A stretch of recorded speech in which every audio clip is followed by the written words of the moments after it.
बोलिए सदगुरुदेव भगवान की गुरु माता की हर हर महादेव। बड़े सौभाग्यशाली होते हैं जिन्हें सही पथ मिलता है।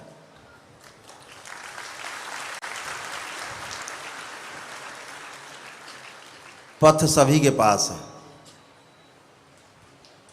दिशा भी सभी के पास है, लेकिन वो सही पथ है, सही दिशा है या नहीं है, इससे अनजान है। परिणाम बताता है कि हम दिशा हमारी सही थी, पथ सही था या गलत। दिशा और पथ परिणाम से जाने जाते हैं कि सही थे या गलत थे।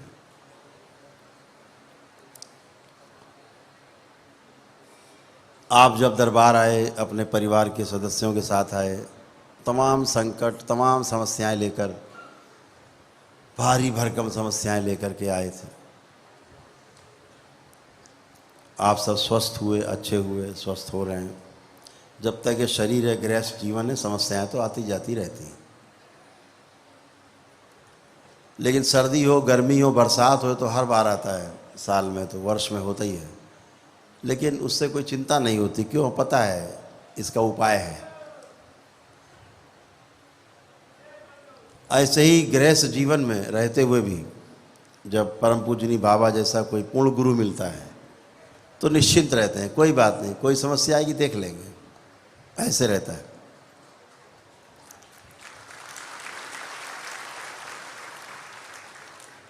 तो एक दो बातें बिल्कुल गांठ बांध लेनी है। पहली तो ये कि जो भी संकल्प कराए जाते हैं दरबार से शनिवार और मंगलवार को, वो संकल्प समय निकाल के जरूर किया करें।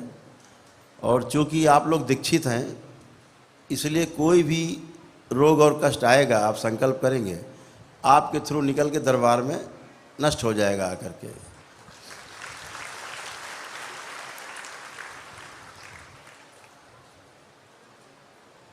तो उससे घबराना नहीं है। थोड़ा सा हल्का सा झटका आपको आए तो समझ लीजिए कि निकल रहा है, जा रहा है परिवार का कष्ट। एक अच्छी व्यवस्था है। और जो आपके पास दशांश का पुण्य है, उसका सबसे बड़ा जो उपकार है वो ये है कि जब परिवार का कोई व्यक्ति अस्वस्थ होता है, समस्या में होता है, कष्ट में होता है, तनाव में होता है, और जैसे ही आप उसके लिए प्रार्थना करते हो कि बाबा इसको ये कष्ट है, ये इसकी स्मृति नष्ट कर दी जाए कष्ट की, आपका दशांश का पुण्य उसमें जाता है परिवार के सदस्य में, और उसकी सारी गंदगी, सारी कालिमा समेट के, सोख के दरबार में जमा करके और शुद्ध होकर के वापस पुनः आपके मस्तक में विराजमान हो जाता है।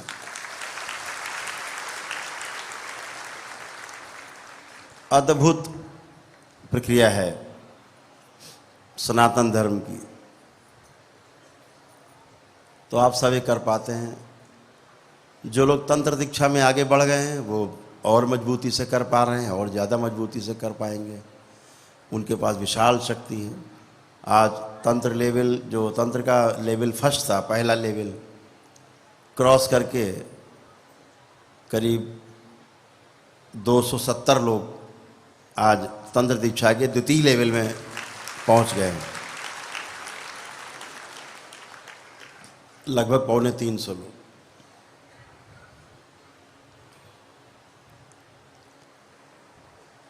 तो अच्छा है, आपकी यात्रा अच्छी है। और सारी यात्रा, एक चीज़ बड़ी आपको लुभावनी लगती होगी कि दरबार में लोग कैसे देख लेते हैं, इनके रोग कष्ट क्या क्या हैं, क्या समस्या है।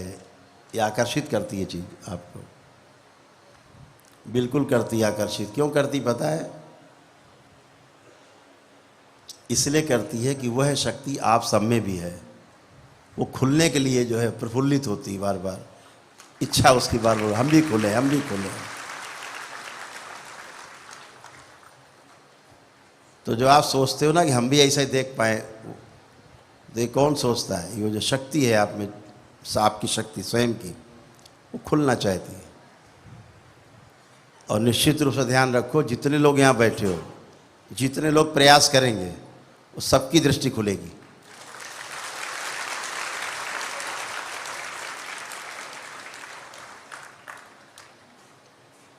दरबार में तमाम बच्चे हैं ना, छोटे छोटे बच्चे भी हैं ना, ये भी देखते हैं, आपको बताया नहीं जाता लेकिन ये भी देखते हैं, छोटे छोटे। पहले आए थे समस्या से भरे हुए थे, स्वयं परेशान, माता पिता परेशान। आज वही बच्चे सब देख पा रहे हैं, चीज़ों को समझ पा रहे हैं, देखते हैं अपने तीसरे नेत्र से। क्यों कर पा रहे हैं? क्योंकि अंदर जो देखने की शक्ति मौजूद है आपके अंदर स्वयं की, वो आपको उद्वेलित करती, बार बार आपको देखना है। क्यों? वो गंदगी चली गई जो देखने नहीं देना चाहती थी, साफ हो गई, इसलिए आप देख पाएंगे। तो वो गंदगी रहने के कारण देखने की तो आप सोच ही नहीं पाते थे। कैसे बचा जाए गंदगी से इतना ही सोच पाते थे, कैसे निकला जाए दलदल से ये सोच पाते थे। आज इस हालत में आ गए हैं कि ये सोच पा रहे हैं कि यार हम भी कैसे इसे देख पाएंगे किस दिन। तो जैसे जैसे आपका लेवल बढ़ता जाएगा फिर आगे उसकी प्रक्रिया शुरू होगी और दृष्टि खोलने के लिए एक कार्यक्रम बनेगा कि जो लोग तंत्र दीक्षा का 7वां लेवल क्रॉस कर लेंगे उनकी दृष्टि खुल जाए, ऐसी व्यवस्था होगी।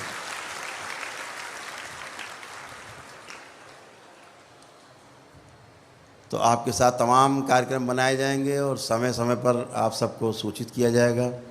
आप सबके टेलीफोन नंबर्स सब कुछ ही हैं। एक पूरा डिपार्टमेंट बनाने का फैसला किया गया जो आपसे बराबर संपर्क रखे, चिट्ठी पत्री के द्वारा भी, व्हाट्सएप के द्वारा भी, आपको तमाम यूट्यूब के द्वारा भी, फेसबुक के द्वारा भी आप सबको जानकारी सूचना मिलती रहें और बराबर संपर्क एक दूसरे का बना रहे। उससे क्या होगा कि कार्यक्रम की जानकारी आपको मिलेगी, जिसको जब समय होगा उस कार्यक्रम में भाग लेगा अपने सुविधा अनुसार।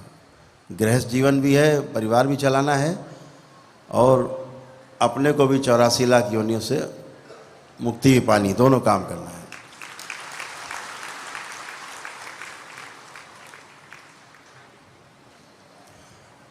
तो जो अंतर्दृष्टि की हम बात कर रहे थे, सभी में है, लेकिन ये जब तक नहीं बंद होती स्थूल दृष्टि, जैसे ही आप आंख बंद करते हो ये खुलती है। जिनकी बंद है तो 2 आंखें बंद करते हो, तीसरी पहले से बंद है तो तीनों बंद हो जाती हैं, अंधेरा है। जब तक सविकल्प है तब तक 2 नेत्र बंद करने के बाद ही तीसरी खुलती है, और जब निर्विकल्प हो जाता है तो जो बंद आंखों से दिखता है वो खुली आंखों से भी दिखता है।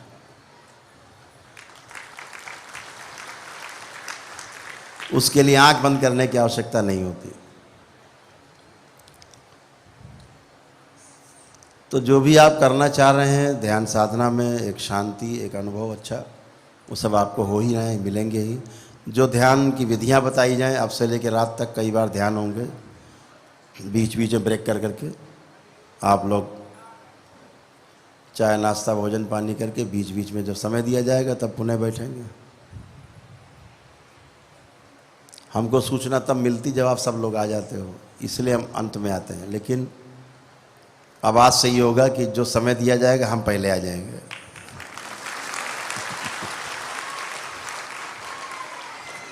आप लोग सोचते हो ना गुरुजी बाद में आएंगे तो हम भी बाद में चलेंगे, तब हम पहले आ जाएंगे तो तुम भी पहले आ जाओ।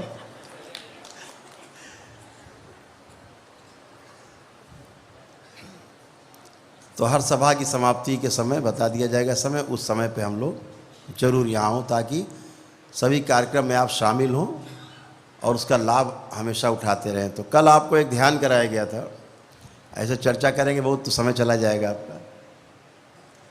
कल आपको एक ध्यान कराया गया था संगीत पर, वो YouTube पर है, संगीत पड़ा हुआ है, उसको अपना डाउनलोड कर लिया और उस जैसे यहाँ पे ध्यान कर रहे हैं घर पर भी उसको बजा करके कर सकते हैं।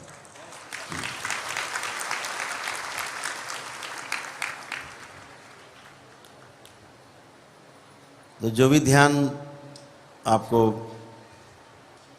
सूचना के रूप में बताए जा रहे हैं, अभ्यास कराया जा रहा है, उसको ध्यान रखेंगे। आगे जो भी कोशिश कर सकते हैं ज़रूर करिएगा।